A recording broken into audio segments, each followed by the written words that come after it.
El Tribunal Federal de Justicia Administrativa, a través de su Comisión para la Igualdad de Género y en colaboración con la Asociación Mexicana de Juzgadoras, agradece su presencia a la primera sesión del curso virtual Juzgar con Perspectiva de Género en materia administrativa.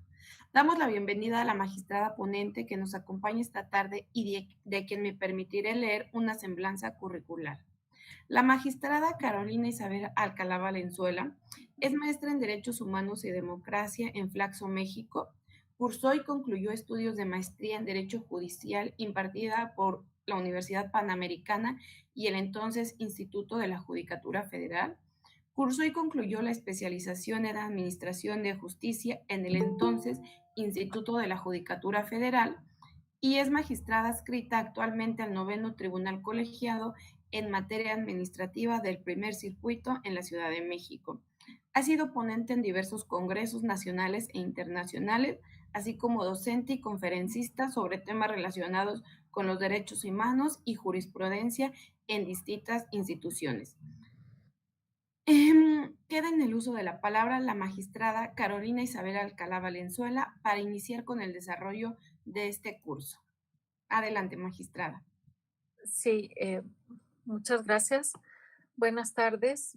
Es un honor y un privilegio estar con este grupo distinguido de magistradas, magistrados del Tribunal Federal de Justicia Administrativa.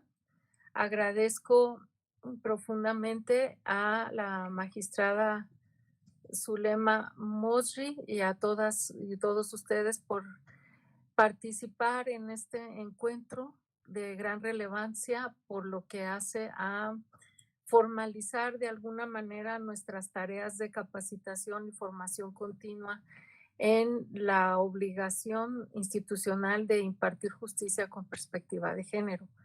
Estas visiones de lograr estos encuentros son sumamente relevantes porque México tiene desde hace más de 40 años o particularmente 40 años la obligación institucional de trabajar para erradicar la discriminación y la violencia de género y para dar una protección más efectiva en este ámbito a grupos que están en situación de especial vulnerabilidad, desde luego iniciando con las mujeres porque es una desigualdad histórica, estructural en la que hemos estado colocadas socialmente desde hace más de 7,000 años, según algunas autoras sociólogas, entre ellas Evangelina Prince de Venezuela, que establece que el patriarcado tiene aproximadamente 7,000 años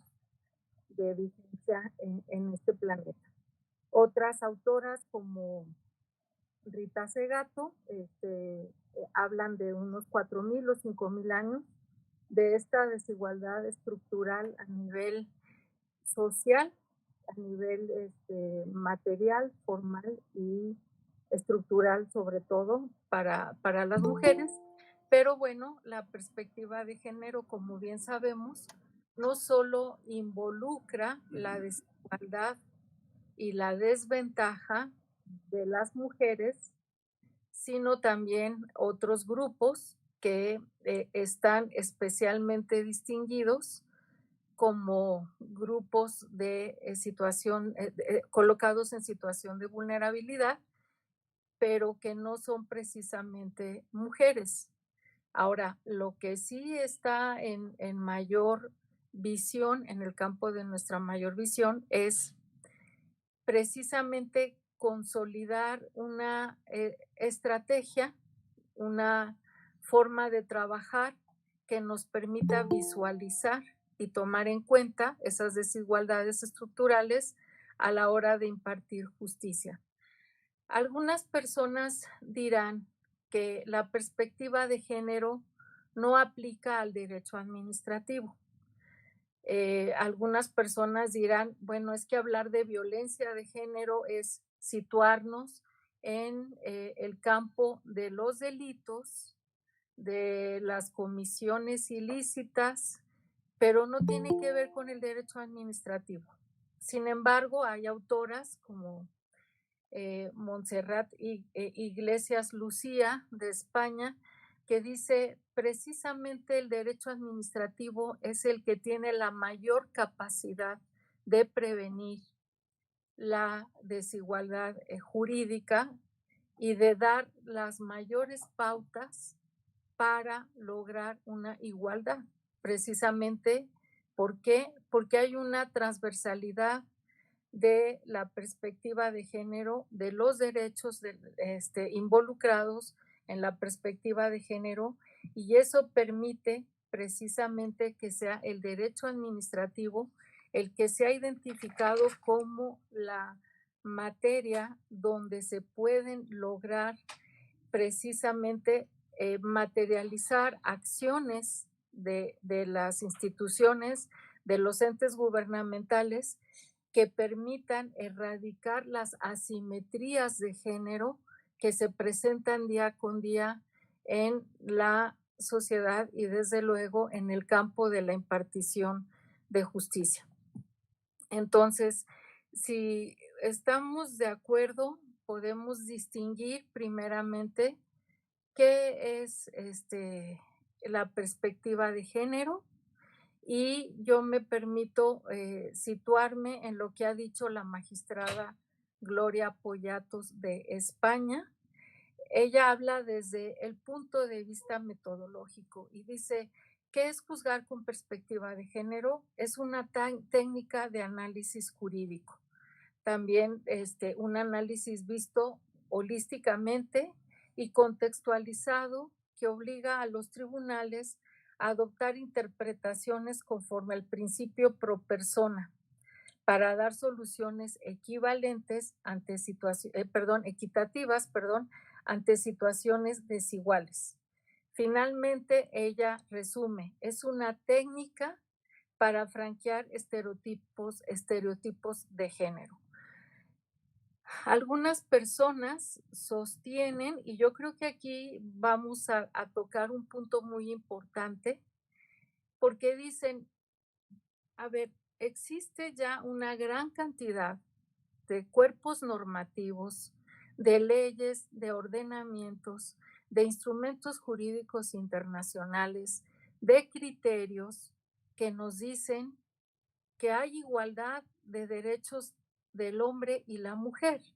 Aquí vamos a hacer un pequeño paréntesis que luego espero poder tener tiempo para retomarlo. Hemos partido siempre de un sistema binario, hombre-mujer. En los últimos tiempos ha venido creciendo esta visión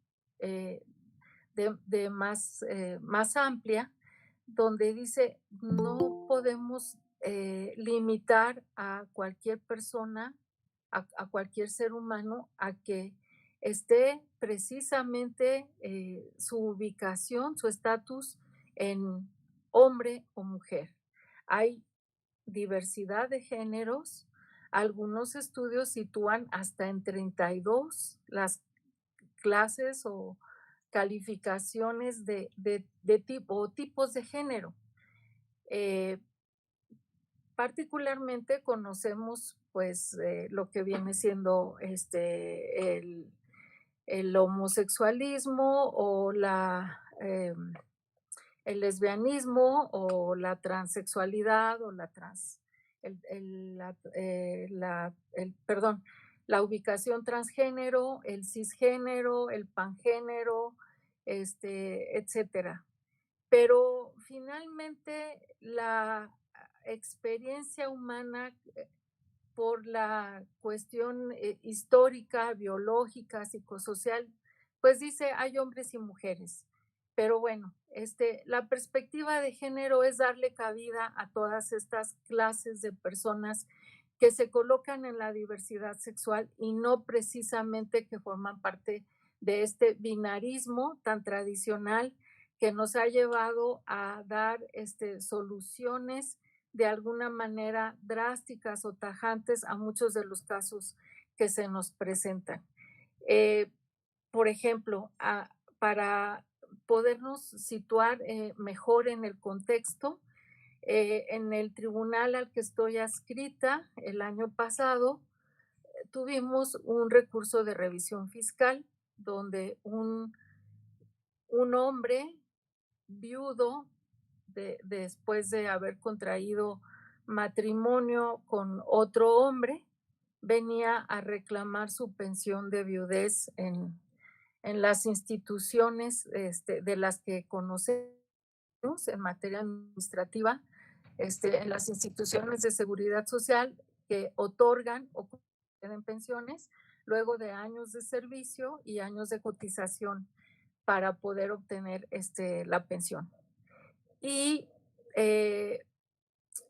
pues tuvimos que hacer un ejercicio interpretativo para darle cabida a la revisión fiscal y decir si es en este momento viable que nosotros podamos resolver este recurso de revisión fiscal que fue interpuesto por CONAPRED para revisar el otorgamiento o la negativa de la pensión, en este caso por viudez, de este matrimonio igualitario, situación pedida por el cónyuge superstite. Entonces, esto lo coloco en este momento en el foro de la plática que estamos teniendo, porque precisamente retomando lo que dijo la magistrada Gloria Poyatos, esta técnica de análisis nos permite a los tribunales generar interpretaciones de mayor contenido protector y garantista de derechos humanos en materia de perspectiva de género. Si nos situamos nuevamente en el ámbito histórico, les comentaba yo que partiendo de que varias autorías nos dicen es que ¿por qué se puede hablar de desigualdad? ¿Por qué se puede hablar de discriminación? ¿Por qué se puede hablar de violencia de género? ¿Por qué no es aplicable la perspectiva de género a la hora de juzgar, mucho menos en el ámbito administrativo? Pues porque la justificación que se da es, existen constituciones, existen convenciones internacionales, existen una gama de herramientas metodológicas, normativas, sustantivas, internacionales, nacionales, que hablan de la igualdad de derechos de hombre, mujer y bueno, en este caso, extendamos nuestra perspectiva hacia la diversidad de género, ya señalada hace unos momentos. Y la justificación de decir esta existencia múltiple de leyes, normas, instrumentos, eso es la igualdad. Y eso nos da también la idea de que estamos en una sociedad que al haberse regido por normativas y al seguirlas expidiendo y al seguirlas interpretando, pues está dando el reconocimiento a esa igualdad.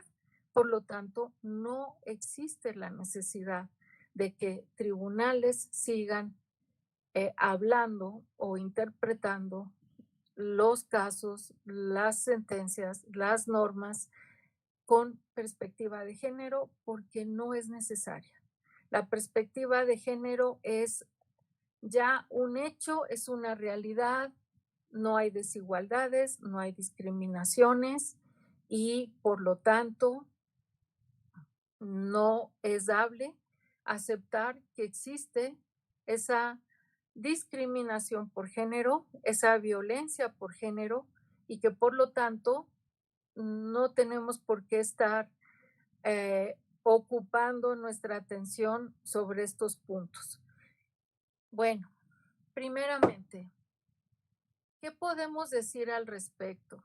Si nos ponemos a pensar en el caso de una mujer que es madre soltera, que es única proveedora, que es única cuidadora, que es la única figura de autoridad en un núcleo familiar restringido o amplio y que esa mujer tiene que transportarse 3 horas en servicio de transporte colectivo para llegar a su trabajo, que entra a las 8 de la mañana, sale a las 5 de la tarde, y ya lo podemos decir nuevamente porque aunque estemos todavía sufriendo los embates de la pandemia tan conocida, pues ya hay instituciones que han vuelto a retomar las actividades presenciales.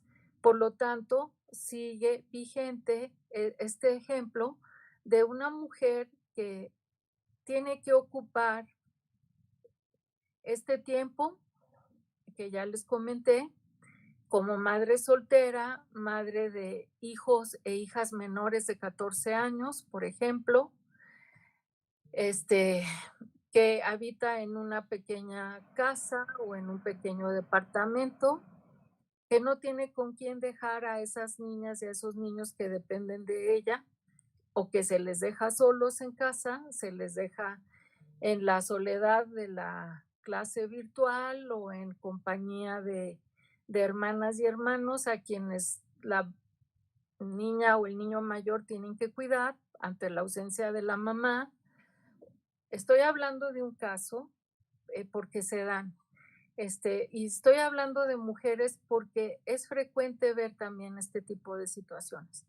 Y esta mujer trabaja en el servicio público y de repente recibe una notificación de que por cuestiones de necesidades del servicio, ahora tiene que trasladarse a Coajimalpa y allá va a prestar servicios. Ejemplos.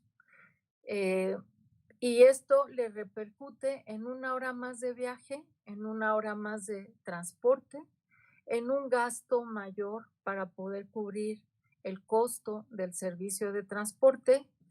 Esto también origina que tenga más tiempo fuera de casa, tarde más tiempo en regresar, tarde más tiempo en llegar a ocuparse de lo que se conoce como otra jornada, que es el trabajo doméstico no remunerado. Y que cuando esta persona llega y pide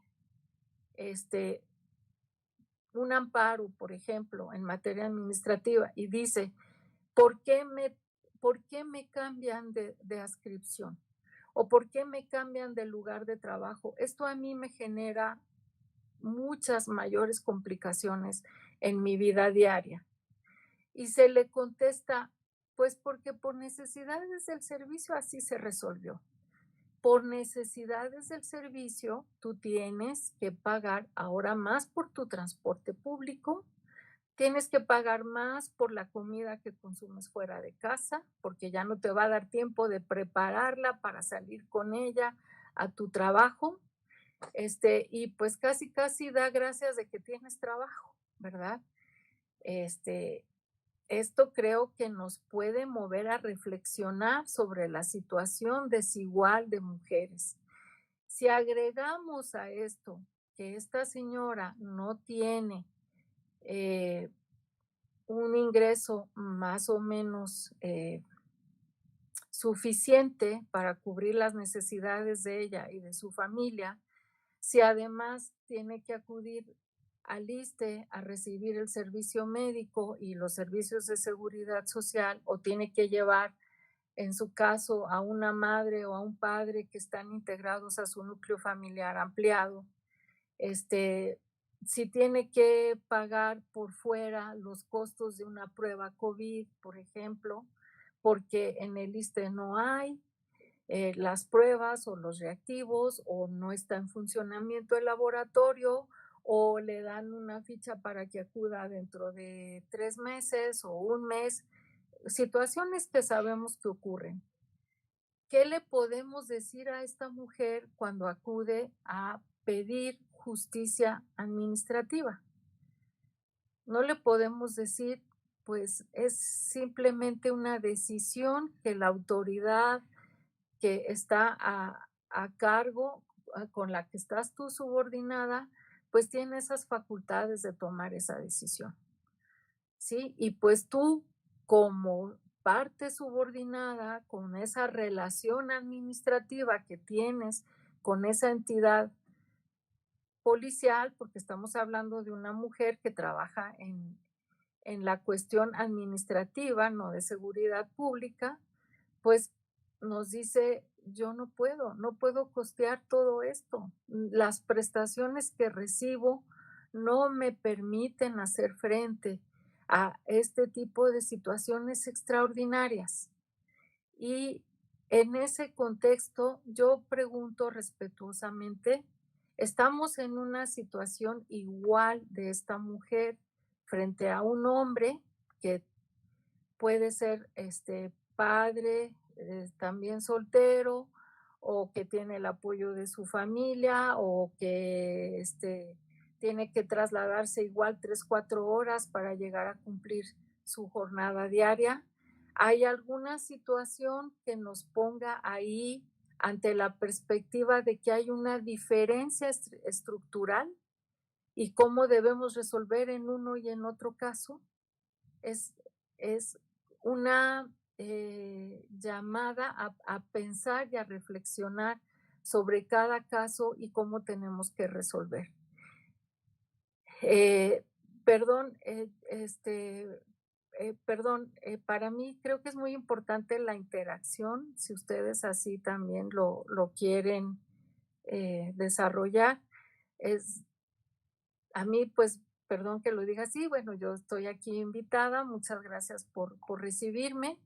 No nos pusimos de acuerdo en cuál va a ser la dinámica, pero si alguna persona quiere intervenir, yo creo que podemos hacerlo. No sé si tengamos aquí una especie de moderación de alguna persona que nos ayude con las preguntas o las participaciones. Este, lo pregunto, no sé si sea posible esto y si ustedes así estimen que se puede realizar esta actividad para no ser yo pues una persona que acapare el uso de la voz y sobre todo la perspectiva a transmitir, ¿verdad? No sé, licenciada, perdón, la licenciada ¿cómo? Cuatlicue, perdón, sí, así se llama, perdón. O alguien que desea hacer uso de la voz.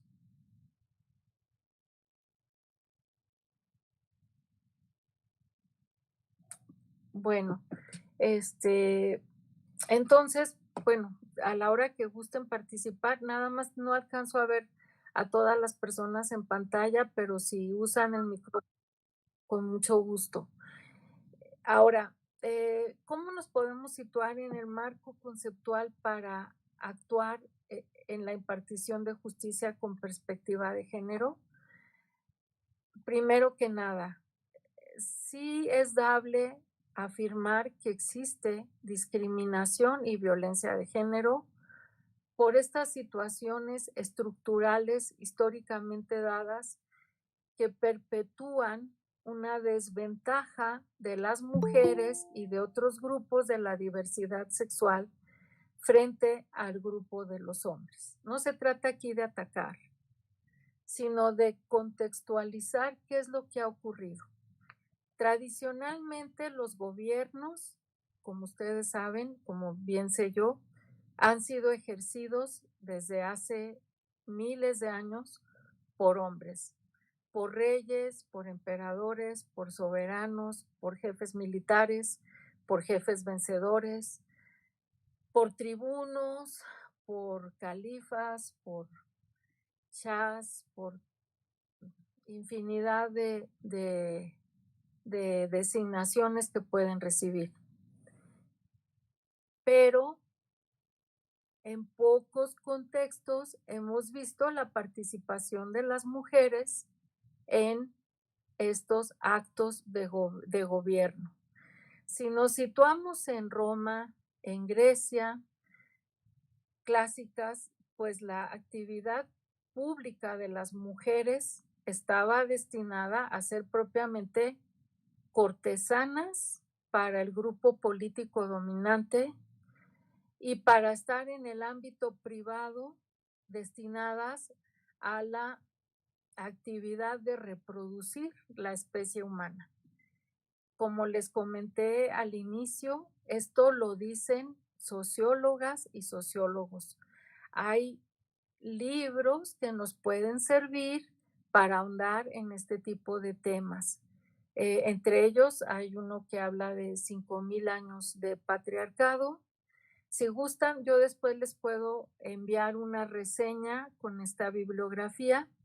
Hay otro libro que habla de 4,000 años, la guerra más larga de la historia, y dice, son 4,000 años de guerra contra las mujeres. Primero que nada, tenemos entonces esta actividad preponderantemente masculina a la hora de ejercer el gobierno y entonces, por consecuencia, en la toma de decisiones, en la toma de decisiones del espacio público, de la actividad pública y del destino de las personas en ese ámbito público. Las mujeres o eran esposas o estaban relegadas a centros religiosos o estaban relegadas también a ejercer la prostitución, muchas veces forzada. Esa actividad cortesana que les daba una especie de libertad, si es que la había, si es que lograban congratularse con el hombre al que servían, como pasó precisamente en Grecia en algunos casos. Pero por lo general el ámbito privado, el ámbito doméstico, estaba destinado a las mujeres. Esto dio pauta a que, pues, el aparato legislativo, el aparato ejecutivo y cuando empezó a existir el aparato judicial, estuvieran en manos y en decisiones de hombres. Y esto prácticamente perpetuó esa visión masculina de que las decisiones de lo público no estaban en el ámbito de las mujeres. Las mujeres tenían que constreñirse a ser madres, a ser reproductoras y muchas de las veces ni siquiera participaban en la crianza de sus propias hijas e hijos, sino que ésta estaba destinada a que la ejercieran otras personas. Hasta aproximadamente hace 300 años empezó a surgir este movimiento por parte de diversas mujeres y algunos hombres que hablaban de que no puede definirse a la humanidad a partir de que hay un ser superior, como empezó a ser visto y catalogado el hombre dominante, y la mujer ser vista como un ser inferior, que era lo que había sucedido. Si partimos de las actividades que se han desarrollado tradicionalmente por las mujeres en los últimos 5,000 años, pues vemos la característica o la particularidad de que las mujeres sí participaban en algunos casos de actividades que tenían alguna trascendencia económica en el ámbito público. O bien eran sembradoras o eran las que recopilaban mm, frutos, eran las que cuidaban los animales de ganado, de los animales de crianza doméstica, eran las que elaboraban artesanías, las que elaboraban el vestuario, las que pues estaban prácticamente como en una especie de gestión doméstica, pero nada más, ¿sí? O estaban también en el grupo de las esclavas y no había ninguna otra perspectiva para estas mujeres.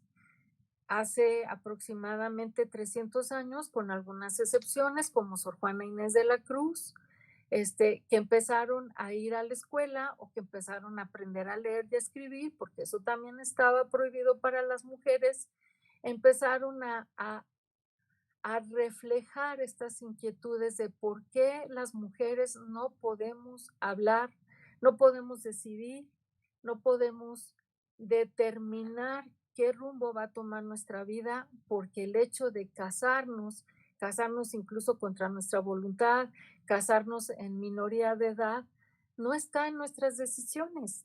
Debemos ser parte de una humanidad obediente, sumisa, que no tiene nada que decir y solamente tiene que hacer. ¿Cuál es su quehacer? Obedecer, estar sometida, ser una persona pasiva, ser una persona no pensante, como se llegó a catalogar incluso en la filosofía de a algunos grandes, distinguidos hombres, como fue Aristóteles inclusive, como fue Spinoza, que decían en pocas palabras, pues la mujer es un ente incompleto.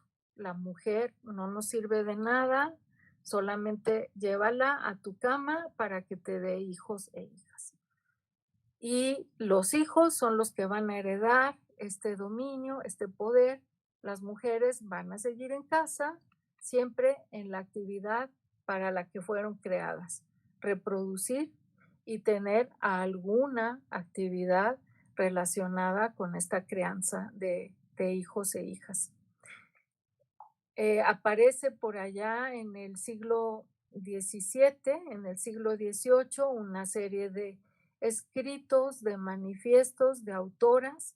Algunas de ellas terminaron guillotinadas, sobre todo pues en Francia, cuando surge aquella Declaración Universal de Derechos del Hombre, y hubo una autora que dice, óyeme, no nada más hay hombres en este mundo, también habemos mujeres, y las mujeres también somos seres pensantes, seres que reflexionamos, seres que podemos decidir, ¿sí? Hubo desde luego un rechazo, una resistencia, una embestida contra las mujeres que empezaron a pedir estos derechos.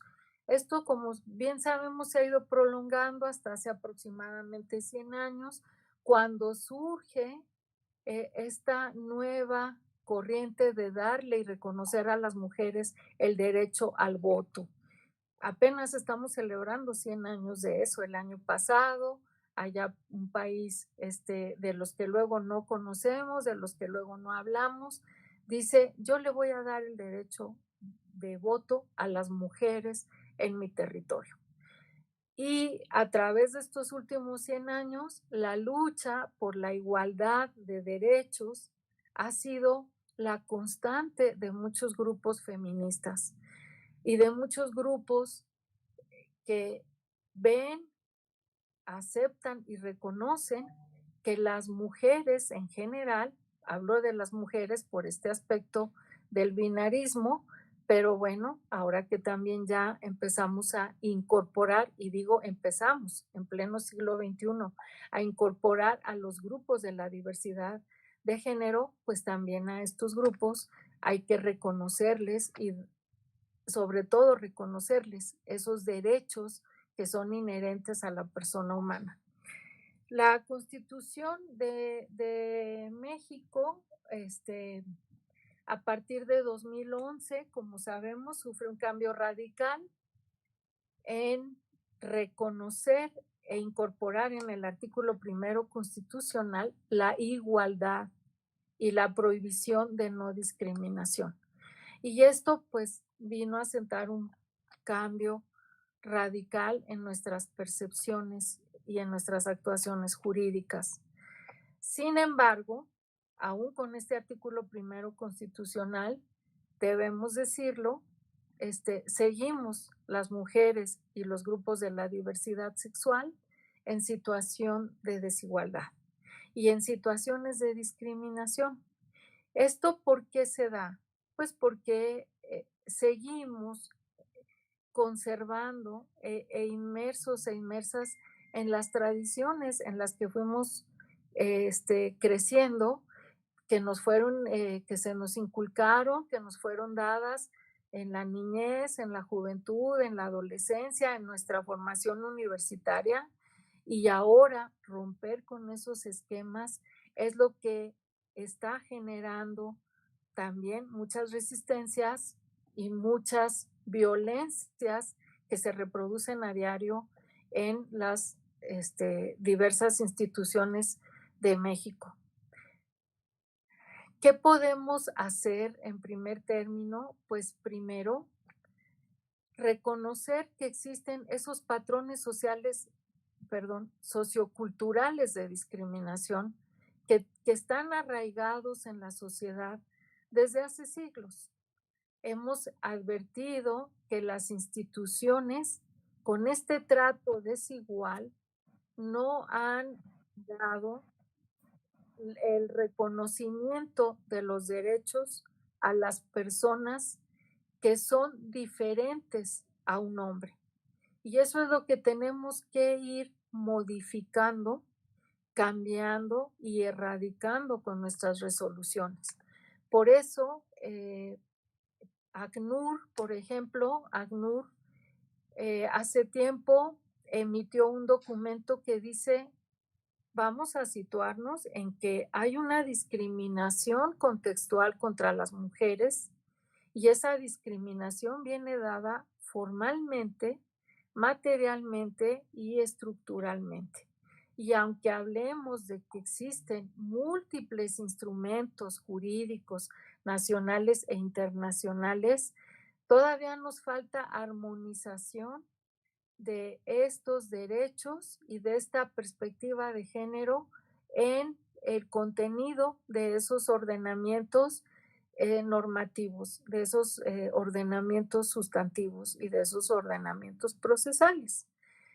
La, la partida que nos da, o el punto de partida que nos da el artículo primero constitucional, sí se ve enriquecido con una serie de normas que podemos usar en este reconocimiento del marco normativo y conceptual de lo que es juzgar con perspectiva de género. Como les mencionaba yo hace unos momentos, México desde 1981, que se adhirió a la Convención para Erradicar la Violencia de Género, conocida como la CEDAW, hace 40 años, se afilió a la obligación internacional de erradicar la discriminación y la violencia de género, en este caso particularmente la que es dirigida a las mujeres. A partir de 2002, cuando México ratificó el protocolo facultativo de la CEDAW, esa obligación se ve acrecentada. La obligación de dar protección jurídica a los derechos de las mujeres y de los grupos en diversidad de género es lo que tiene México en puerta para traspasarla y actuar con perspectiva de género en las resoluciones de los tribunales. Incluso el artículo segundo, inciso B de esa convención de la CEDAW establece claramente esta protección, la obligación de dar esta protección efectiva a los derechos de las mujeres.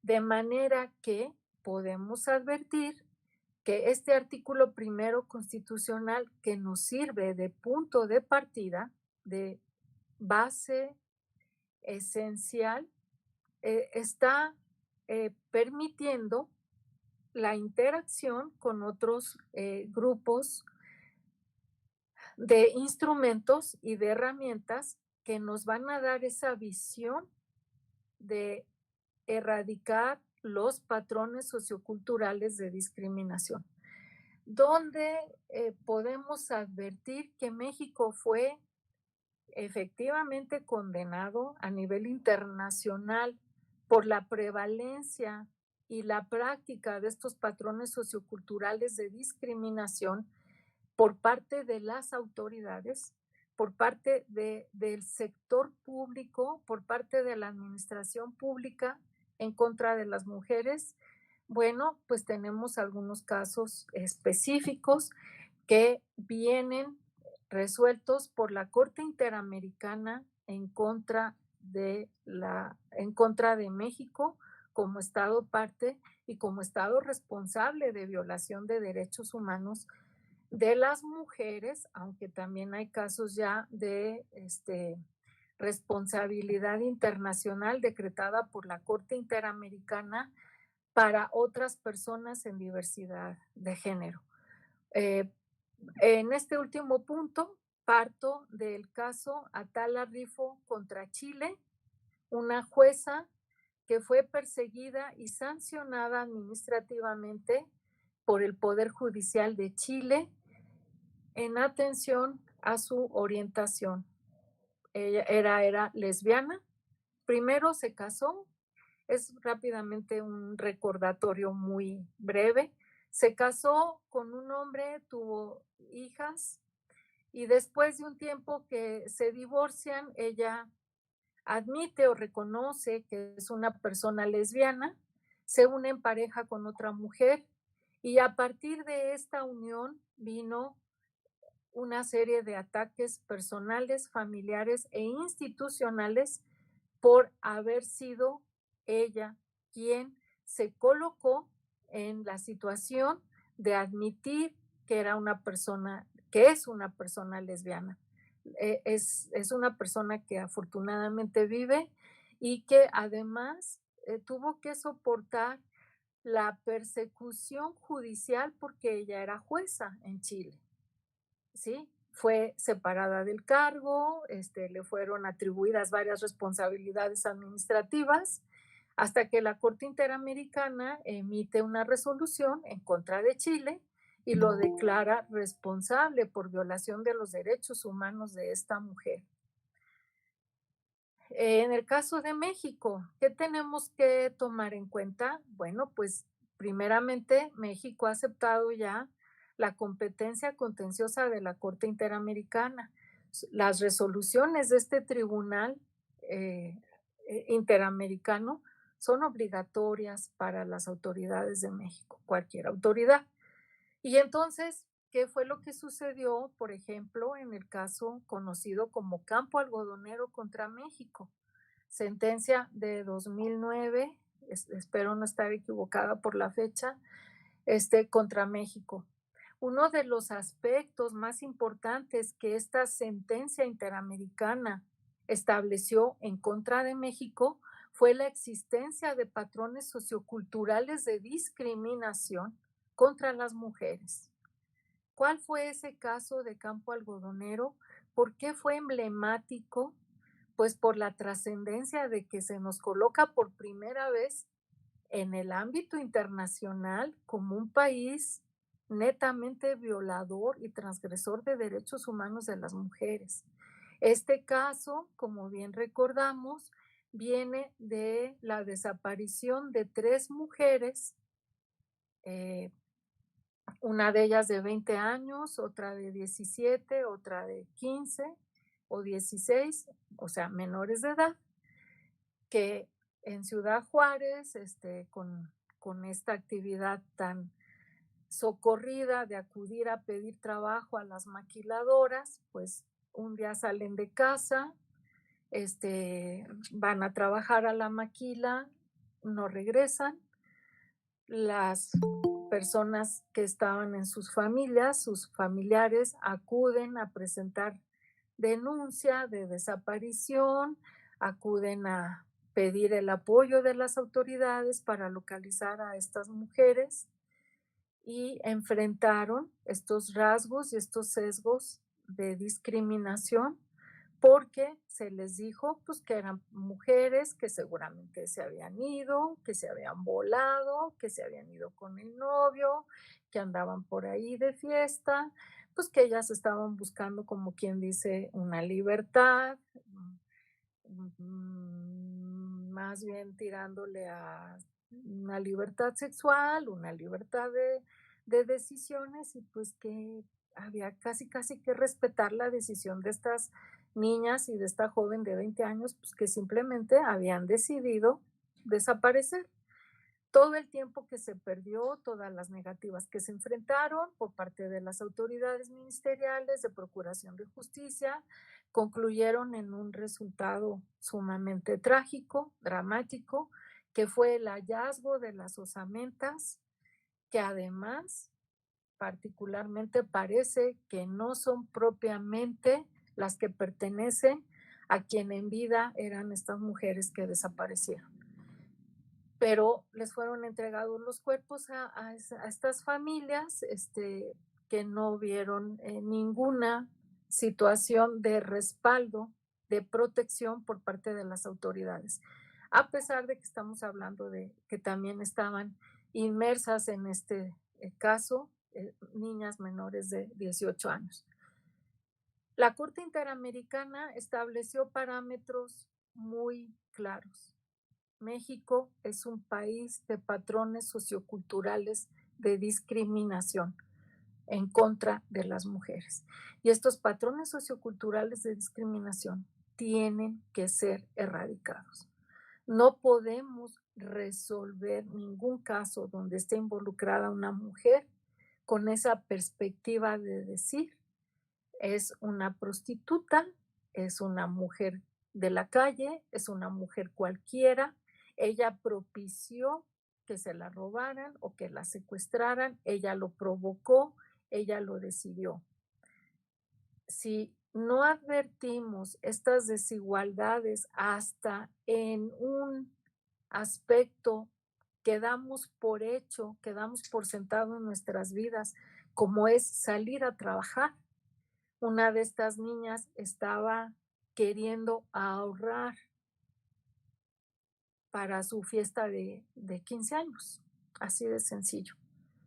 Y no podemos castigar a una persona por el hecho de integrarse a la vida cotidiana y negarle los derechos que tiene por ser persona, por el hecho de haber sido víctima de algún grupo delincuencial o de alguna persona en lo individual que vio la oportunidad y que simplemente tomó la vida de estas mujeres y sí, efectivamente terminó con esas vidas.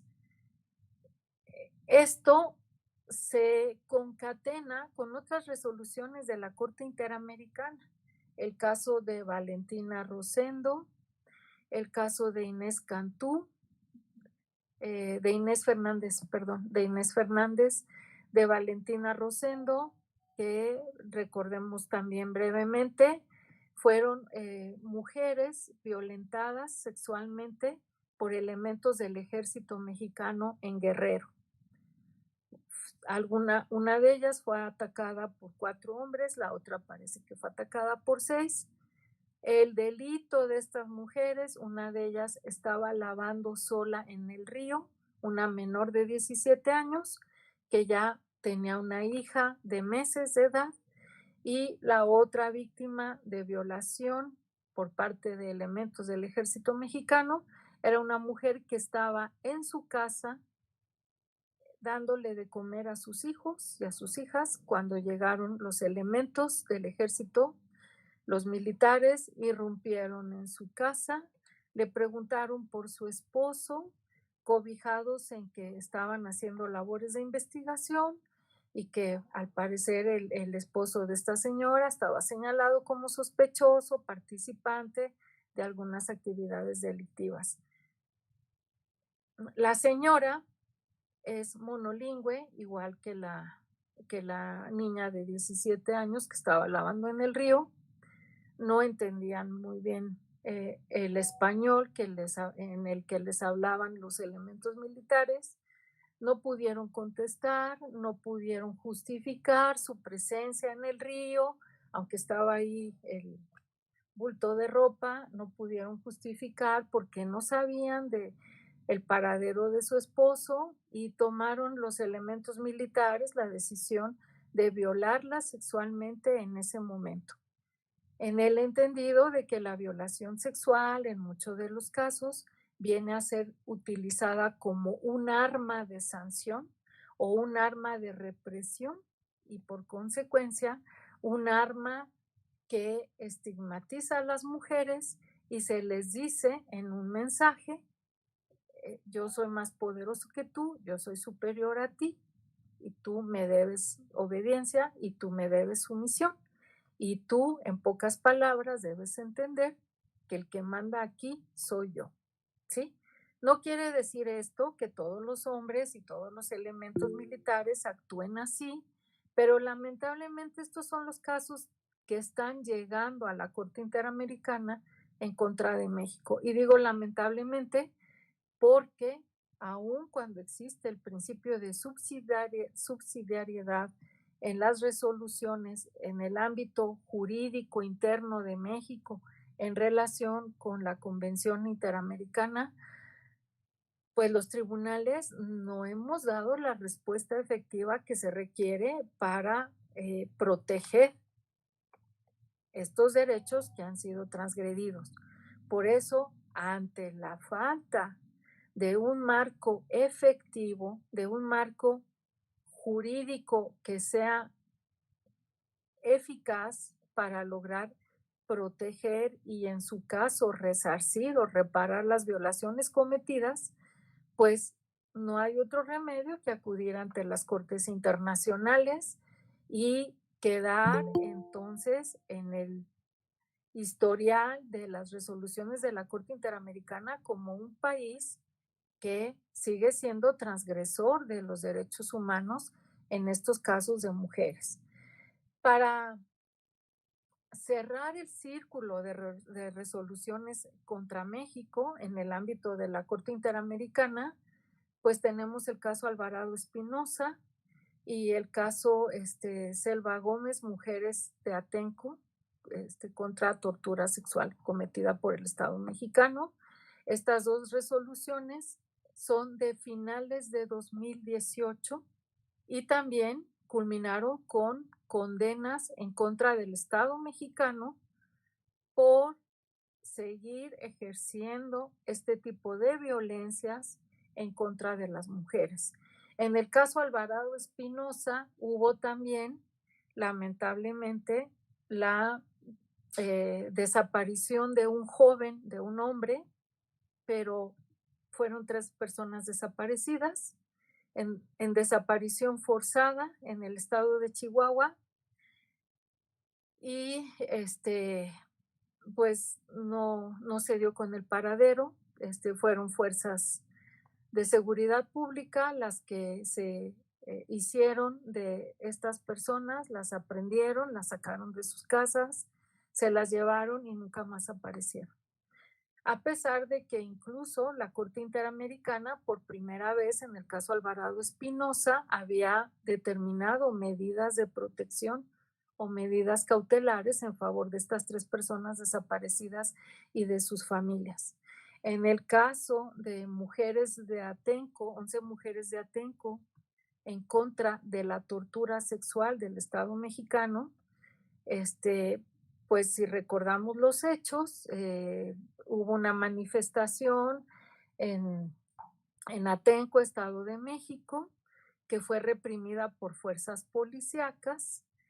Se apoderaron de 47 mujeres aproximadamente, esos elementos de las corporaciones policiales, y en el transcurso de la detención a que iban a ser presentadas ante las autoridades de procuración de justicia, estas mujeres, 11 de ellas que quisieron emitir su denuncia, fueron violadas, atacadas y hostigadas y abusadas sexualmente con diferentes actos. Y fueron elementos de los cuerpos de seguridad del Estado de México y autoridades federales también. ¿Esto a qué nos lleva? A que si ya está reconocido esto en contra del Estado mexicano, pues tenemos que retomar las obligaciones imperantes también para el Estado mexicano a partir del caso Rosendo Radilla, también caso de desaparición forzada, desde 1974, un hombre activista ambiental que no apareció nunca y que pues esa sentencia dio pauta a que en México llegáramos a establecer esta reforma constitucional en materia de derechos humanos a partir de 2011, aunque cabe acotar que la sentencia de Campo Algodonero fue anterior a la de Rosendo Radilla. ¿por qué no llegó a México primero? ¿Por qué no se dio a conocer primero en México el caso de Campo Algodonero y estas 3 jóvenes mujeres desaparecidas, torturadas, violadas sexualmente y asesinadas? Porque hubo ahí una diferencia entre las familias de estas 3 jóvenes y no se pusieron de acuerdo y llegó primero el caso de, vamos, se notificó primero a México el caso de Rosendo Radilla, aunque ya estaba dictada la sentencia de Campo Algodonero. Esto nos lleva a ver que hay una serie de prácticas institucionales que deben ser eliminadas. Si alguien nos hace la pregunta, ¿por qué hablar de estos casos que tienen más relación con el derecho penal que el derecho administrativo? Porque como lo dije también hace unos momentos, existe en el derecho administrativo la capacidad de prevenir estas acciones, existe la capacidad de dar la regulación, la base normativa para la creación de políticas públicas que nos puedan dar las herramientas para erradicar todas estas actitudes que se basan en patrones socioculturales de discriminación. Pero también, ¿qué tenemos que hacer? Admitir y reconocer los diferentes tipos de violencia que se pueden ejercer en contra de mujeres y de los grupos en la diversidad de género.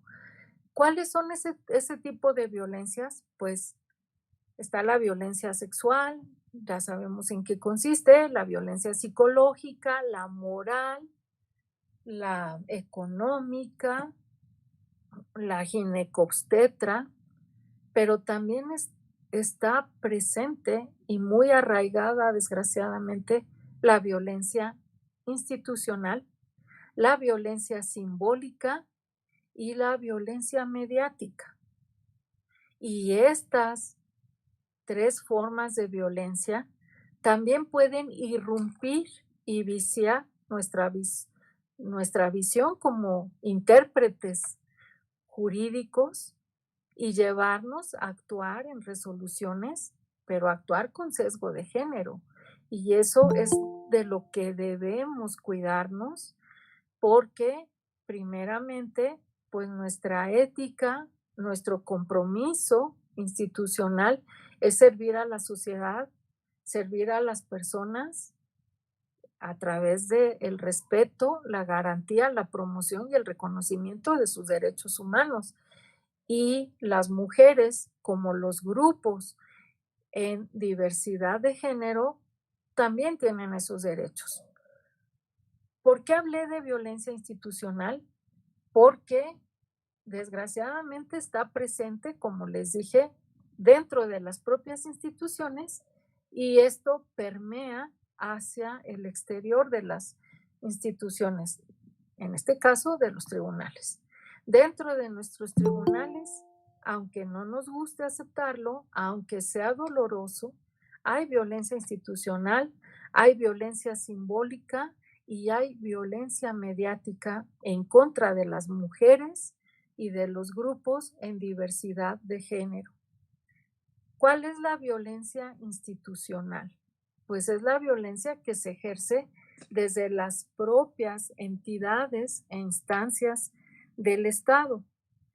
¿Cuál es la violencia simbólica? Que es como una raíz que se va extendiendo, que no vemos porque pues es como subterránea, no la podemos ver, pero ahí está, ahí está. Es una forma indirecta de violentar a las personas, ¿sí? Es una forma de discriminar y decirle con actos, con actitudes sencillas, con palabras, con gestos, tú eres alguien inferior a mí, yo soy superior a ti, yo ejerzo el poder y tú no tienes por qué venir a resistir, a desobedecer o a plantear algún cuestionamiento.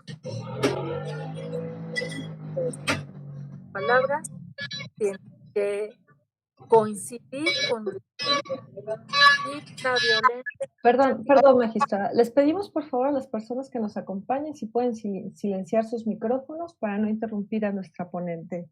Discúlpenos, magistrada. Adelante. Gracias. gracias, muchas gracias. Adelante, ya sabemos que esto de la tecnología no tiene mucha palabra que digamos y a todas las personas que hemos utilizado estas herramientas nos han hecho sufrir. Bueno, pues les comentaba lo que es la violencia mediática, que es utilizar estas redes informáticas, estas redes sociales para ejercer este tipo de acciones en contra de mujeres y personas en la diversidad de género. Es hacer presente esa actitud de dominación frente a la esperada actitud pasiva de sometimiento, de nula resistencia, de obediencia, de pues conformidad con lo que la persona dominante desea hacer o desea transmitir. Yo quisiera en este caso situarnos particularmente en lo que es la violencia institucional y en la violencia simbólica, porque muchas de las veces no las reconocemos. ¿Por qué tenemos que hablar de violencia institucional?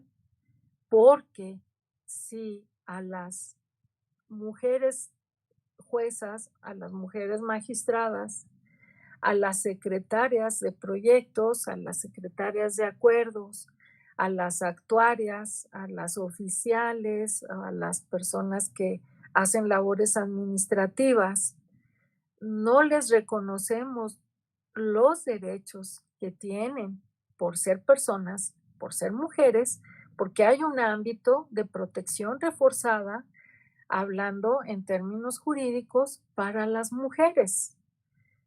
Pero también hay un ámbito de protección jurídica reforzada para grupos minoritarios, como en este caso pueden ser los que están en la diversidad de género o personas provenientes de núcleos originarios, de núcleos afrodescendientes, o en este caso la afromexicanidad, personas en situación de discapacidad, personas en situación de adultez mayor, personas en situación de minoría de edad, perdón, no sé si se me escape alguna, bueno, desde luego ya mencioné la diversidad de género. Aquí estamos hablando de ámbitos reforzados.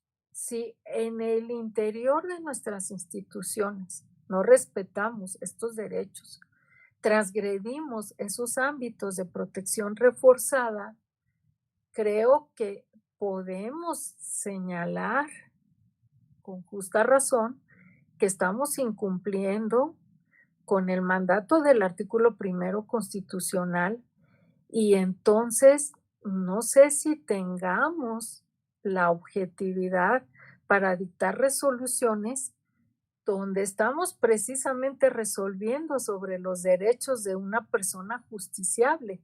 Si al interior de nuestras instituciones no respetamos, ni garantizamos, ni promovemos esos derechos, mucho menos sancionamos las transgresiones o las violaciones que se puedan cometer al interior de las propias entidades públicas.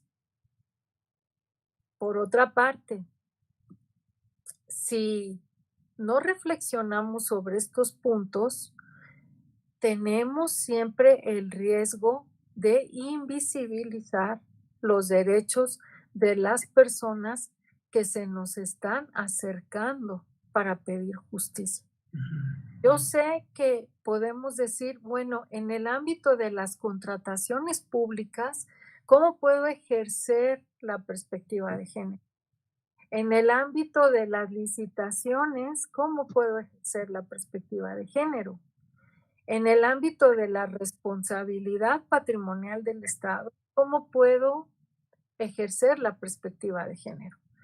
En el ámbito del juicio de lesividad, ¿cómo puedo ejercer la perspectiva de género? En el ámbito del sistema de pensiones, ¿cómo puedo ejercer la perspectiva de género? Bueno, pues precisamente, y no es tarea fácil, al contrario, es una labor compleja, pero primero es reconocer en qué situación de igualdad estoy, en qué situación de igualdad voy a poner a mi similar, ya sea magistrada, ya sea jueza, ya sea secretaria, actuaria, ya sea personal de labores activas, desde quien nos apoya grandemente con las labores de servicio, limpieza, hasta la persona que nos ayuda, nos apoya con la transición, con la búsqueda de criterios, con la elaboración del engrose, con la búsqueda de elementos, herramientas, instrumentos. Eso nos tiene que llevar a situarnos precisamente en erradicar desde nuestra propia responsabilidad personal dentro de la institución estos patrones socioculturales de discriminación que lamentablemente permean en mucha población de México, en muchas personas que integramos la población, que somos habitantes de este país, que vivimos en este país, que aquí nos hemos desarrollado. Y esta desigualdad presente ya no podemos seguirla negando. Esto al interior de nuestras instituciones. ¿Cómo podemos mejorar las instituciones para que impartan una mejor justicia? Pues partiendo de estos ejercicios, como les digo, que son desde hace 40 años necesarios y obligatorios en México.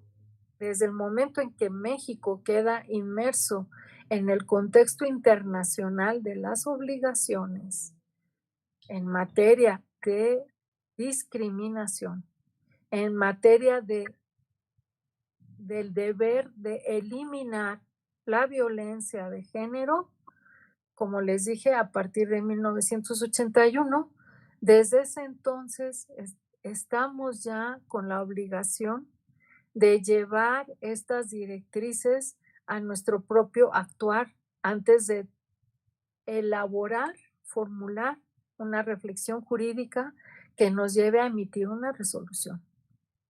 Entonces, no es asunto menor reconocer que hay una institucionalidad de la violencia de género, es dar un gran paso, porque a final de cuentas no es que lo diga yo, no es que lo diga alguien más, sino que ya lo dijo la Corte Interamericana.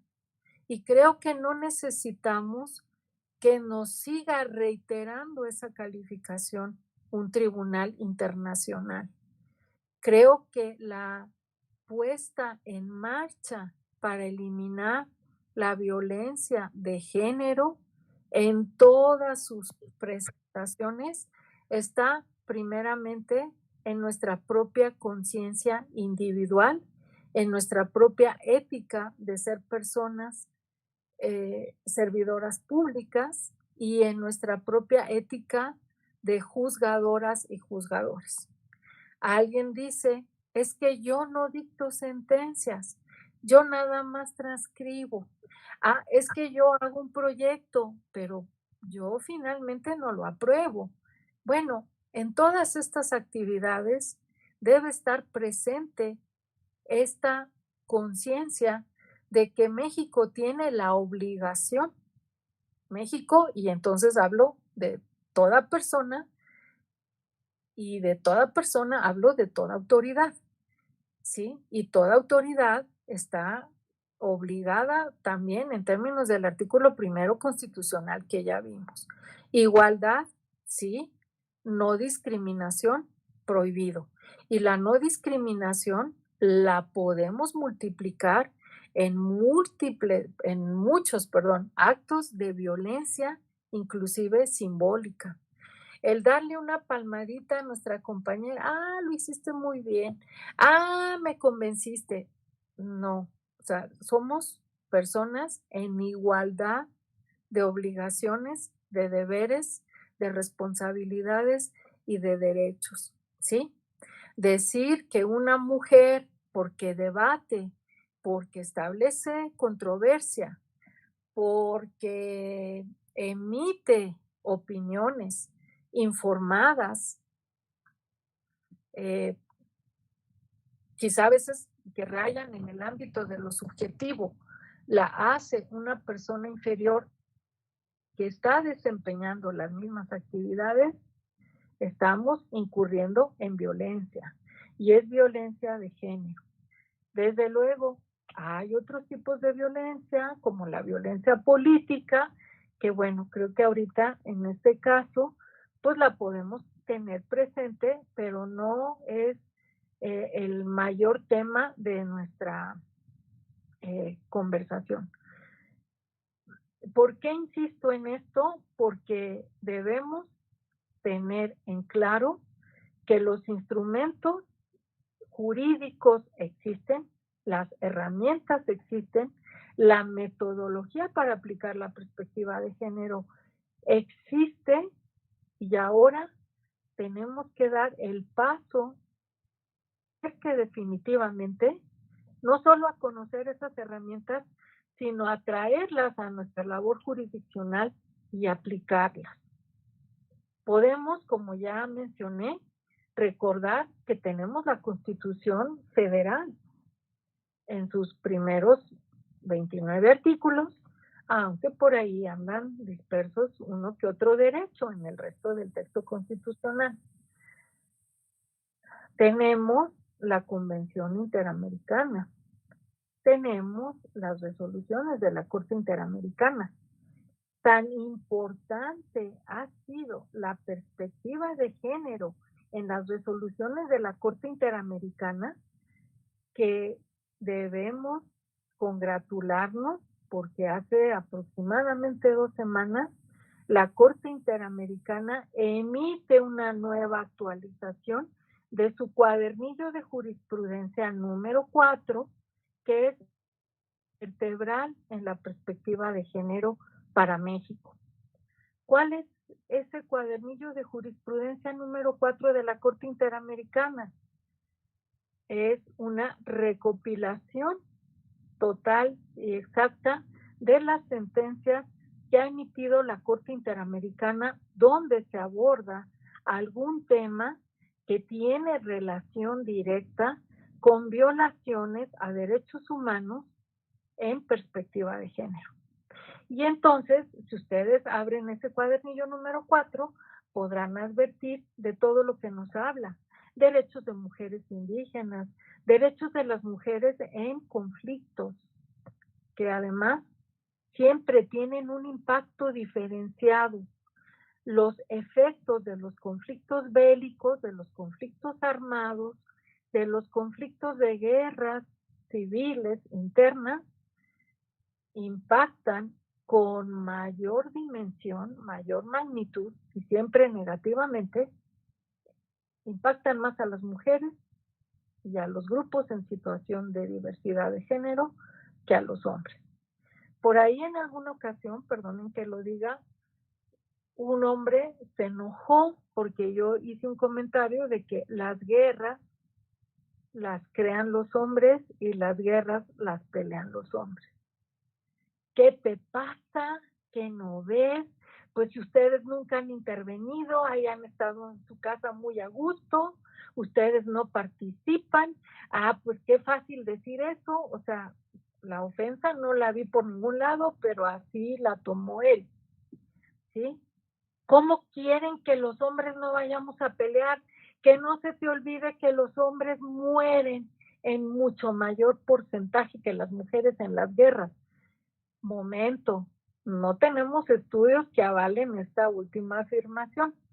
Segundo, las mujeres en el historial de las guerras y los conflictos bélicos son el botín de guerra. Nos guste o no aceptarlo, Las mujeres son las que terminan siendo violadas, las que terminan siendo embarazadas por violaciones sexuales, porque es uno de los temas más candentes a la hora de hablar de genocidio. Por ejemplo, ¿qué es un genocidio? Una corte internacional en el conflicto que tuvo Ruanda hace aproximadamente 20 años, dijo, momento, genocidio es también violar a una mujer, a una sola, para embarazarla por un hombre del otro grupo étnico. ¿Sí? ¿Por qué? Porque el embarazo forzado es una forma de acabar con un grupo étnico, con su descendencia. ¿Qué creen? Pues tus mujeres tuvieron hijos de este grupo y entonces tú ya no existes. Te vas a morir con el último hombre o la última mujer de tu grupo étnico, porque todas las niñas y todos los niños que nacieron producto de violaciones y embarazos ahora son de este grupo étnico. ¿Sí? Y entonces ya me impuse. Tú, que eres mi pueblo enemigo, mi pueblo acérrimo odiado, ahora tú me estás dando a tus mujeres para ser yo el que prevalezca. Eso está en una sentencia internacional. Esto que nos hace ver que las mujeres sufren con mayor dimensión los impactos de cualquier conflicto social. Ese cuadernillo de jurisprudencia número 4 debe ser también ya un acompañante en todas nuestras resoluciones, en nuestros estudios, para formular proyectos, para hacer avances, para emitir alguna conclusión. Porque ahí están ya recopilados por la Corte Interamericana. Basta abrir la página de la Corte Interamericana, buscar cuadernillo número 4 y tendremos acceso a esas resoluciones que suman ya gran número en las que la Corte Interamericana ha debido abordar estos ambientes de violencia de género en diferentes países de la región, no nada más México, pero México ya tiene ahí 5 asuntos. Ha sido, como ya mencioné, clasificado o calificado como un país donde existen graves violaciones en materia de género. Magistrada, tenemos... Perdón. Sí, escuché a alguien que me llamaba, que me hablaba. Sí, magistrada, perdón, es que tenemos algunas preguntas y también hay personas que han levantado la mano porque quieren comentarle algo, entonces no sé si quiere abrir de una vez la oportunidad o esperamos un poquito al final. Claro que sí, cómo no, con mucho. Si está de acuerdo, magistrada, entonces empezaríamos con Begonia, me parece que tiene la mano levantada. Adelante, por favor.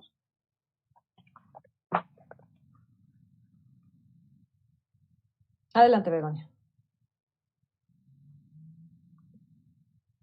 No sé si nos escuchas, porque no te escuchamos nosotros, Begonia. Bueno, no te podemos escuchar. Si quieren, lo que se puede conectar, magistrada. La magistrada, tenemos aquí algunas preguntas.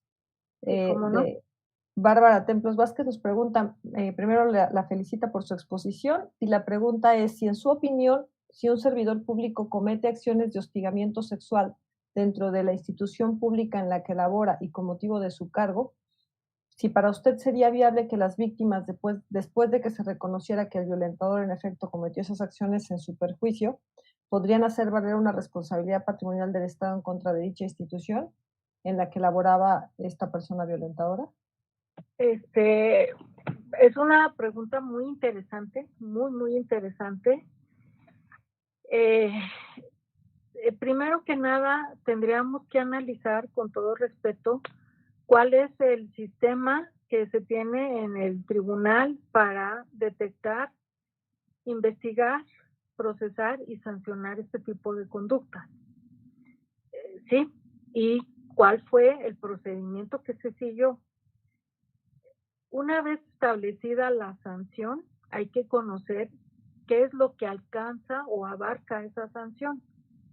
Y en el caso de poder ejercer una acción de responsabilidad patrimonial del Estado, primero que nada, con todo respeto, yo debo actuar con cautela. ¿Por qué? Porque puedo llegar a conocer de ese tipo de asuntos.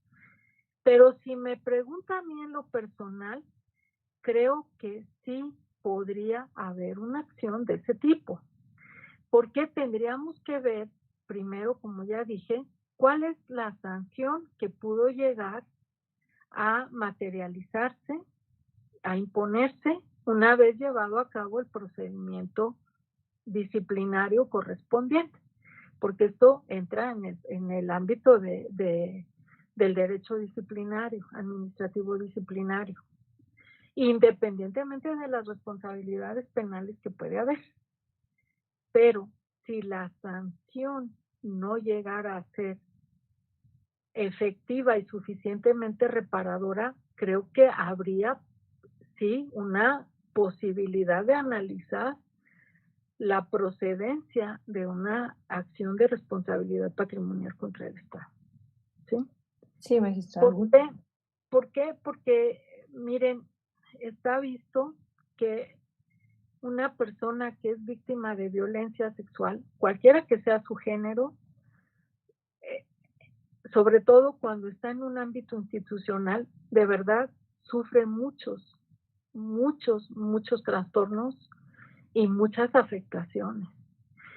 Y esta violencia sexual no solo se queda en la víctima directa propiamente dicha, sino que trasciende al entorno de la propia víctima y de la propia institución.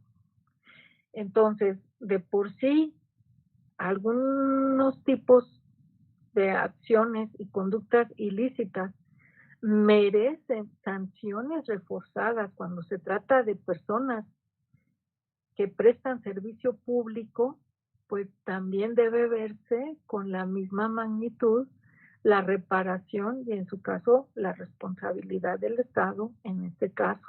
Porque además, si nos basamos en el contexto jurídico que estamos viendo, que son las normas y los instrumentos, las herramientas, las leyes y los ordenamientos que tenemos, México, como dije, desde hace 40 años está obligado a erradicar la violencia de género y a dar protección jurídica efectiva a los derechos de las mujeres por disposición de la CEDAW, artículo 2, inciso B, particularmente, sin mencionar las 37 o 38 resoluciones que ha emitido el comité de la CEDAW para todos los estados parte. Pero además, México ya tiene condenas internacionales por haber incurrido en violencia de género. Y la violencia de género particularmente se sitúa con mayor facilidad en la violencia sexual. Entonces, si hacemos un análisis de los instrumentos y las herramientas normativas jurídicas nacionales e internacionales que tenemos, por ahí hay un tema que puede ser analizado y abordado con mayor profundidad. Espero, con todo respeto, haber dado respuesta a la pregunta de la magistrada Bárbara Templos. Sí, magistrada, muchas gracias. Tenemos la mano levantada de Norma Tienda, por favor, si gusta hacer su pregunta. ¿Norma qué, perdón? Tienda. Norma Tienda. Uh-huh. Bueno, buenas tardes, magistrada. Buenas tardes a todos. Felicidades. Yo tengo más que en un comentario en cuanto a esto de poder, en las instituciones normalmente hay abusos por parte de los mismos compañeros, incluso a veces no lo puedes decir. ¿Por qué? Porque se generan pues un problema, fricciones. yo creo que al interior de las instituciones también es muy bueno lo que están haciendo con esta plática, vaya. Digo, mi comentario es más que nada porque hace falta que nos estén reiterando el hecho de que tenemos que actuar con cierto cuidado, ¿verdad? Hacia nosotros mismos, porque a veces se nos olvida que o sea, nos volvemos autómatas, ya nada más, incluso al analizar los casos. Entonces, digo, me atreví ahorita porque hay cierto círculo que se hace en las mismas instituciones en los que no hay, nos van topando, vaya. Pero es mi comentario, de que no solamente es afuera, sino hacia el interior. Gracias. Sí, muchas gracias, Norma Tienda, por su comentario, que es muy oportuno y muy importante. Vuelvo a señalar con todo respeto, me queda claro que la licenciada Norma Tienda nos dice, es un comentario, entonces no hay pregunta que contestar, pero creo que sí hay aquí una gran oportunidad para reforzar algunas cuestiones. La lucha por erradicar la violencia de género no se centra en atacar a los hombres, que eso quede muy claro. No es contra los hombres, es contra la discriminación y contra la violencia, que también se puede ejercer por mujeres y por jefes gay o por jefas lesbianas o por gente de la diversidad de género. Es decir, la violencia puede estar invívita en nuestras personas y en nuestras actuaciones sin darnos cuenta. Por eso estas capacitaciones son tan importantes. Al interior de las instituciones en México, definitivamente existe violencia institucional, que se traduce también en este tipo de manifestaciones de violencia de género. Y violencia sexual está inmersa en la violencia de género. Entonces, no se ataca a los hombres, se ataca a los patrones socioculturales de discriminación, a esas conductas e ideas arraigadas que se tienen de que la mujer es inferior al hombre, de que la mujer está para servir al hombre y sobre todo, en casos de violencia sexual, de que la mujer está para complacer al hombre. Somos personas, somos individuos, seres humanos, autónomamente funcionales, las mujeres, las personas en la diversidad de género. No hay inferioridad en ningún punto en relación con un hombre o con otra mujer o con otra persona que esté en situación de diversidad de género. Lo que hay que erradicar y eliminar es la violencia de género. Hay violencias de género contra hombres, claro que sí. Y hay mucha materia para estudiar en cuanto a victimología masculina de violencia de género, porque a los hombres se les ha impuesto también ese rol, socialmente hablando, se les ha impuesto ese rol de tú eres el dominador, tú eres el poderoso, tú eres el potente, tú eres el que manda, a ti te obedecen. No, las instituciones en México no pueden seguir funcionando sobre esas bases. Las instituciones en México, por obligación constitucional, por obligación convencional, por obligación internacional, deben ser las primeras en erradicar la violencia de género. Ergo, la violencia sexual también. ¿Qué tenemos que hacer las autoridades? Porque las obligaciones primeramente están establecidas para las autoridades. En la sentencia Campo Algodonero, la obligación fue para el Estado mexicano. Entre ellas, capacita a los poderes judiciales Ok, estamos hablando aquí de un Tribunal Federal de Justicia Administrativa, pero ejerce funciones jurisdiccionales, ¿sí? Entonces, la obligación es respetar los derechos de las mujeres. Las mujeres tenemos principalmente, de ahí parte toda la transaccionalidad de nuestros derechos, derecho a una vida libre de violencia. Por eso aquí se mencionó hace unos momentos. La violencia no nada más es sexual. La violencia es física, psicológica, moral, económica, política, institucional, mediática, simbólica, ginecobstetra y últimamente por ahí, por ejemplo en España, se habla de la violencia vicaria. ¿Qué es la violencia vicaria? Bueno, alguien habla también ya de la violencia ácida. ¿Qué es la violencia ácida? Bueno, es un ataque físico, lanzarle a la víctima, particularmente mujeres, ácido, sobre todo en la cara. Ácido que las quema, las desfigura, las deja ciegas, las deja deformes, las deja más pobres, las deja sin trabajo. Pero el castigo es decirle a esa mujer por un hombre, particularmente es la comisión que se da de hombres contra mujeres en la violencia ácida. ¿Cuál es el mensaje? Si ya no estás conmigo, ya no le vas a gustar a ningún otro hombre. ¿Sí? A ver cómo te sientes. Te has convertido en una especie de monstruo. De aquí en adelante, toda persona que vea tu cara te va a rechazar. ¿Eso quieres? ¿Eso te mereces? Por haberme abandonado o por haber roto nuestra relación.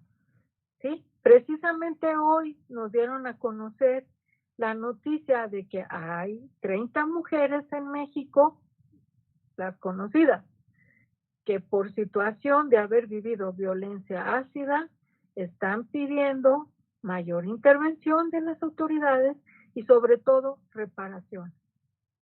¿Sí? Reparaciones jurídicas. Y alguien por ahí dijo, no son 30 mujeres en México. Esas son las que se conocen. La violencia ácida luego la vemos como algo tan ajeno.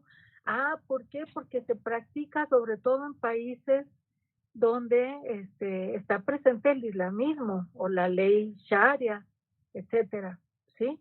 Ahí es fácil sancionar a una mujer porque no quiso casarse o no quiso tener hijos, porque el matrimonio estaba preconstituido antes de que la niña naciera o antes de que fuera adolescente, o el papá o la familia necesita dinero y venden a la hija en un matrimonio forzado. Y si esta niña o esta muchacha se opone, entonces su castigo no solo es el repudio social y la estigmatización social, sino también sufrir el ataque porque le arrojan ácido, ¿sí? Y esos ácidos de verdad que destruyen la vida de una persona, aunque sea solo unos segundos que ese ácido tocó la piel, de verdad, son tan corrosivos, son tan letales que pueden acabar con una persona. Primero, llevarla al borde de la muerte y después, por toda la serie de cirugías reconstructivas que esa persona debe recibir para que quede en una situación aceptablemente funcional en cuanto a ver, a oír, a hablar, ¿sí? La violencia vicaria también, muy grave, muy lamentable. ¿En qué consiste? En hacerle daño a la persona víctima, a la dominada, a la que quiero someter, a la que quiero sancionar, ¿sí? Por haberse opuesto, como dice Rita Segato, al mandato de masculinidad, ¿sí? Entonces, ¿qué hace? Le quito a la hija, le quito al hijo, Le hago daño al hijo, le hago daño a la hija, le hago daño a la mamá, le hago daño al papá, para sancionar a esa mujer que ha decidido ser autónoma, ser libre, seguir su vida sin estar atada a un matrimonio o a una relación que le causan daño, que le afectan, que le quitan la dignidad. Tenemos que partir de que México tiene una gran ascendencia de patrones socioculturales de discriminación y lamentablemente en 2 horas no podemos agotar este tema. Pero con respeto a todas las creencias religiosas que hay, mucha de la discriminación y la violencia de género contra la mujer viene dado desde ciertas concepciones religiosas que nos hablan de que la mujer debe ser obediente, la mujer debe ser sumisa, la mujer no debe hablar, la mujer no debe expresarse en voz alta, la mujer no tiene por qué participar en la vida pública. La mujer que sale de su casa a trabajar se convierte en una cualquiera o en una prostituta. Esas son las concepciones que hay, ¿sí? Perdemos de vista, y aquí creo que convendría traer a este foro a historiadores de la religión, a historiadoras de la religión, que nos dicen, nada más por poner un ejemplo, es que en el cristianismo primitivo había igualdad de hombres y mujeres, no había ninguna distinción. Quien desea creer en el cristianismo, dedicarse o manifestarse una persona creyente en el cristianismo y que desea estudiar los orígenes del cristianismo, no había desigualdad conceptual de mujeres y hombres. Luego por ahí alguien que sabe de historia de la religión nos podrá decir, es que en el siglo IV o en el siglo VI hubo un papa que dijo que las mujeres o eran santas o eran prostitutas, o que las mujeres debían ser vírgenes e irse a un convento y casarse con Cristo o con la divinidad suprema del catolicismo, o eran prostitutas, pero no había de dos, ¿sí? Y surge entonces esa imagen de la Virgen María, virgen primeramente, ¿sí? No mancillada por la mano del hombre, ¿sí? No manchada por haber mantenido relaciones sexuales, y por eso las mujeres pues tenemos que actuar con total apego a esa imagen de santidad. Yo no estoy poniendo en controversia esas cuestiones.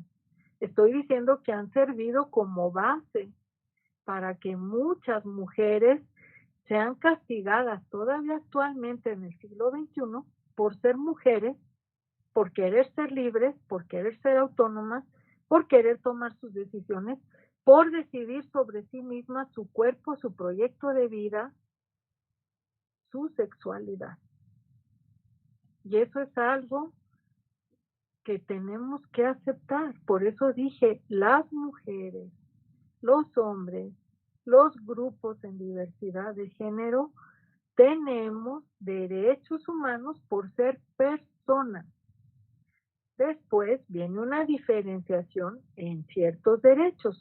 Por eso se habla de violencia ginecobstetra en contra de las mujeres. Pero también hay hombres que sufren violencia de género. ¿Qué se puede hacer en estos casos? Instituciones donde hay abusos laborales, sexuales. ¿Qué se puede hacer? Primero, tomar conciencia, aceptar que podemos estar en una situación donde está inmersa la violencia de género y que soy yo la victimaria o el victimario, o que soy la víctima y que no me gusta reconocerlo porque soy una mujer muy fuerte o un hombre muy fuerte. Disculpen, la violencia se mete como el agua de las inundaciones por todas partes y no hay dique o tapia o puerta que la contenga cuando excede, ¿sí? excede la capacidad. Primero que nada, no hay necesidad de acudir a la violencia. Segundo, todas las personas en este país hemos cometido actos de violencia, créanlo o no, así es, ¿sí? Desde el momento en que nos enojamos y decimos algo inapropiado porque no se me entregó el proyecto a tiempo o porque no se le incluyó la argumentación que dije y le llamo la atención fuertemente a la persona, hay que ver dónde está la facultad de exigir y dónde podemos incurrir sutilmente o abiertamente en un acto de violencia, ¿sí? La mujer que dice o discrimina, es que ella quiso embarazarse, ¿sí? Pero es que es una niña de 17 años. No, pero es que ella quiso embarazarse. Entonces, ahora que se haga adulta y que sea adulta, así como fue adulta para ir a tener relaciones sexuales, pues así que sea adulta para hacerse cargo de su embarazo. No, tengamos presente, hay desigualdad estructural, ¿sí? Una mujer que es proveedora, cuidadora, madre soltera y que se queda sin trabajo, discúlpenme, no va a poder darle igualdad de oportunidades a sus hijas y a sus hijos. Esa familia queda en la clásica situación de desigualdad estructural porque se rompen todos los proyectos de vida, de educación, de instrucción, de profesionalización, de oportunidades de trabajo, ¿sí? Terminan las niñas en embarazos adolescentes, terminan las niñas en matrimonios forzados, terminan las mujeres aceptando la ayuda de algún hombre o prostituyéndose para poder llevar un ingreso a su familia que le permita subsistir. Hay muchos ejemplos, lamentablemente muchos muy cercanos a nuestras propias personas. ¿Qué hay que hacer? Segundo, seguir con estas capacitaciones, ¿sí? Porque además es obligación internacional. México debe capacitar constantemente a sus cuerpos públicos de servidores y servidoras. Tercero, crear unidades de atención a la violencia institucional y de género al interior de cada entidad o de cada instancia que presta un servicio público. ¿Sí? Va a tomar tiempo, va a tomar recursos, pero no podemos permitir que una mujer se sienta incómoda, se sienta transgredida, mujer, hombre o cualquier persona en diversidad de género, se sienta transgredida, se sienta incómoda para ir a trabajar, porque sabe que le van a decir, que le van a hacer sentir que es una persona indeseable, que es una persona no competente, que es una persona que no cumple, pero con bases de violencia. Eso no está permitido ni debe seguir siendo permitido. Parte de las obligaciones y los compromisos institucionales está en formar a sus cuadros de servidoras y servidores públicos este tipo de materia, de temas, ¿sí? Dar a conocer que existe la violencia es el primer paso. Aceptar que existe la violencia institucional es el segundo paso. Aceptar que puedo ser una persona que ejerce violencia institucional es un tercer paso. Cuarto, iniciar el cambio por nuestra propia ética, por nuestra propia obligación de cumplir con el servicio público, por nuestra propia obligación social de ser personas servidoras públicas responsables en la alteridad, en respetar al otro, a la otra, en saber que la otra persona merece y debe recibir todo mi respeto y que soy la primera obligada a respetar sus derechos humanos. Entre ellos, como ya dije, para las mujeres situadas históricamente en un contexto de desigualdad estructural, reconocer que por convenios, por resoluciones, pero particularmente instrumentos jurídicos internacionales que México ha adoptado en leyes domésticas, las mujeres tenemos derecho a una vida libre de violencia. La violencia no es solamente física, se da en muchos de los ámbitos que les acabo de comentar. ¿Sí? Perdón por haberme extendido. No se preocupe, magistrada. Magistrada, tenemos una pregunta de Carlos Iván Martínez Hernández, donde le pregunta que si pudiera mencionar algún parámetro o elemento que nos permita identificar si en algún asunto se debe juzgar con perspectiva de género. Sí, cómo no, hay varios. Espero haber entendido bien la pregunta, licenciado Carlos Iván. Miren, hay libros sobre juzgar con perspectiva de género. Como les dije, si me permiten, les hago llegar una reseña bibliográfica y documental que se puede consultar. Parámetros. Pues hay, a ver si lo digo bien, hay mecanismos propuestos para valorar si las resoluciones y las instituciones estamos respetando el derecho a la igualdad, estamos prohibiendo la no discriminación y desde luego con esto prohibiendo y erradicando la violencia de género. Estos instrumentos que he mencionado y algunos que todavía no menciono, perdón por haberme extendido, nos dan estos parámetros, licenciado Carlos Iván, ¿sí? El reconocer que existen patrones socioculturales de discriminación es un parámetro. No sé si me estoy ubicando bien en su pregunta.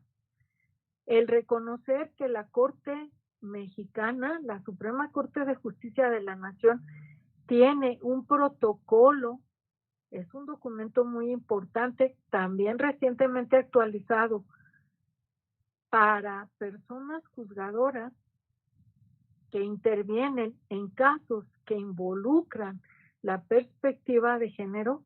Eso es otro parámetro. Ahí hay una serie de herramientas auxiliares muy importantes dadas por la Corte Mexicana, la Suprema Corte Mexicana. Pero también hay resoluciones de la Corte Mexicana que establecen una serie de parámetros y una serie de pasos, una metodología a seguir a la hora de juzgar con perspectiva de género. Pero principalmente debemos partir de dos parámetros. Espero estar atendiendo la pregunta en su contexto.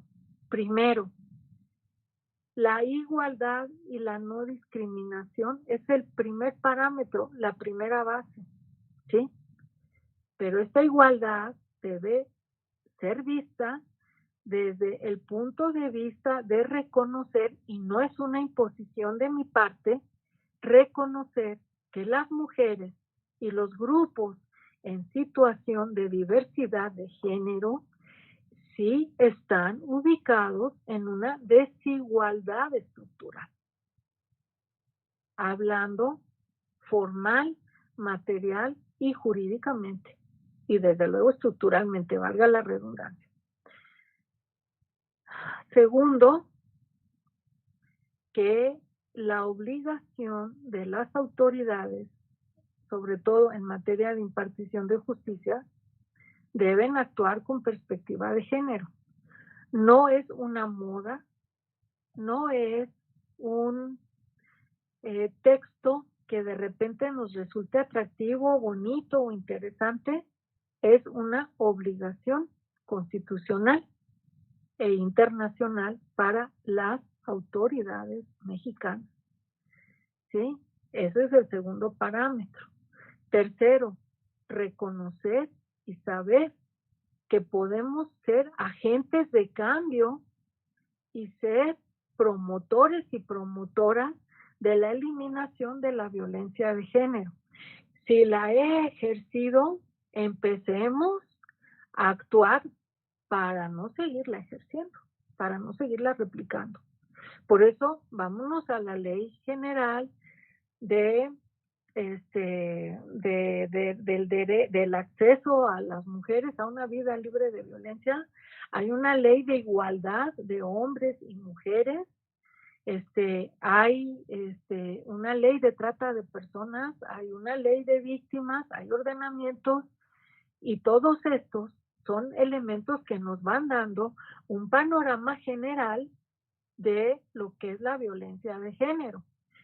Si nos situamos en la violencia de género, la conocemos, la eliminamos desde nuestra propia estructura personal y la empezamos a ejercer como un elemento que debe ser erradicado, ese es otro parámetro. No sé si me explique o si estoy en lo correcto al resolverle su pregunta al licenciado Carlos Iván. Por aquí lo estoy. Dice que quedó claro, que muchas gracias, magistrada. ¿Sí? Ok. Sí. Perdón, creo que no sé si se pueda exceder de las 2 horas. Yo con mucho gusto puedo permanecer aquí un tiempito más. Tenemos otra pregunta, magistrada, no sé si prefiera, con pudiéramos ir cerrando. Digo, para que, también porque normalmente en la serie está prevista para 2 horas y después la gente también comienza como a desconectarse, entonces ya no tendríamos el mismo público. Hay que hacer diferentes actividades. Sí, pero aquí tengo la pregunta, bueno, un comentario, en realidad este es un comentario, no sé si de ahí se puede llevar un comentario también de usted, que bueno, la felicita, es de Gina Ibarra Quevedo, le felicita por su exposición y comenta que tuvieron oportunidad de redimensionar aspectos muy interesantes de su ponencia, como el significado del genocidio étnico, y considera que en diversos estados de nuestro país se da este tipo de violaciones. Entonces, ese es el comentario que hace y ya ahorita no tenemos más comentarios, así que pues no sé si quiere hacer alguna otra exposición para ir cerrando la sesión. Gracias, maestra. Bueno, pues invitar a todas las personas de este grupo a que reflexionemos precisamente sobre la existencia de esta violencia de género y las oportunidades que tenemos para erradicarla, que además, como insisto, es obligación internacional del Estado mexicano y de sus autoridades, y sobre todo acercarnos a este contexto, a este gran sistema de derecho, del jus commune interamericano, del jus commune internacional, del derecho mexicano, de las resoluciones de diferentes organismos internacionales, para que nos demos la oportunidad de conocer y ejercer la facultad de impartir justicia con perspectiva de género. Es un reto, pero también es una gran asignatura pendiente en el sistema jurídico mexicano, del que somos parte. Por lo tanto, esta invitación es a que nos unamos a ser agentes de cambio, que empecemos a eliminar internamente la violencia de género que nos aqueja a todas las personas y que sepamos reflejar este cambio en nuestras resoluciones. Por último, un minutito más. A quien guste, con todo honor, con todo privilegio de mi parte, les puedo dar mi correo institucional, mi teléfono, por si desean hacer alguna pregunta, algún comentario extra, que siempre son enriquecedores, que siempre nos permiten llegar a generar mayores reflexiones, a generar mayores análisis, a hacer ese trabajo de profundidad exhaustivo en el estudio y en la elaboración de nuestras conclusiones jurídicas en las resoluciones que emitimos. Si es así, con mucho gusto, por parte de la licenciada Coatlicue. Les dejo mi correo institucional y mi teléfono para quien guste aportar a mi conocimiento, a mi convicción. Con mucho gusto recibo opiniones, comentarios, sugerencias, preguntas, críticas, que también son muy necesarias, y reiterarme a la orden de todas y todos ustedes. Agradecerles infinitamente su paciencia, su benevolencia en escucharme y sobre todo su interés, que es muy necesario para seguir construyendo una auténtica cultura jurídica de los derechos humanos y de la perspectiva de género. Muchísimas gracias, de verdad les agradezco y pues nos despedimos porque todo inicio tiene un fin y pues nos veremos en el camino.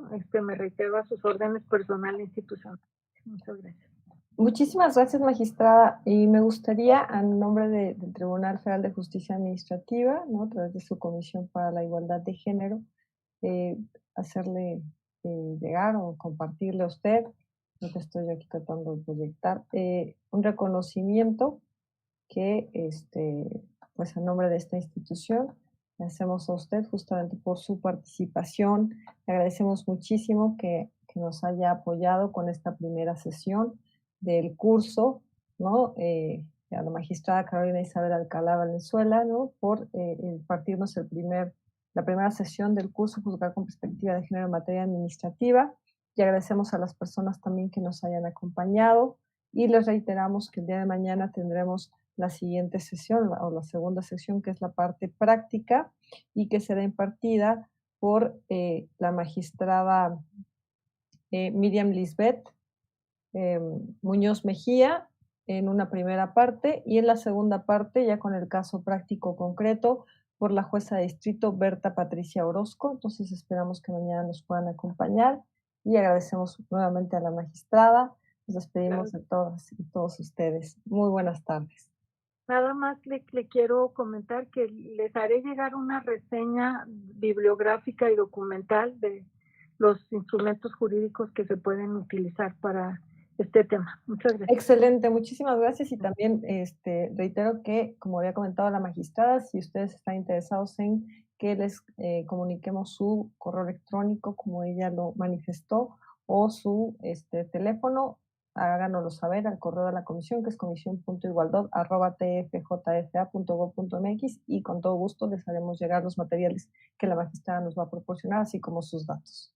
Muy buenas tardes, hasta luego. Hasta luego.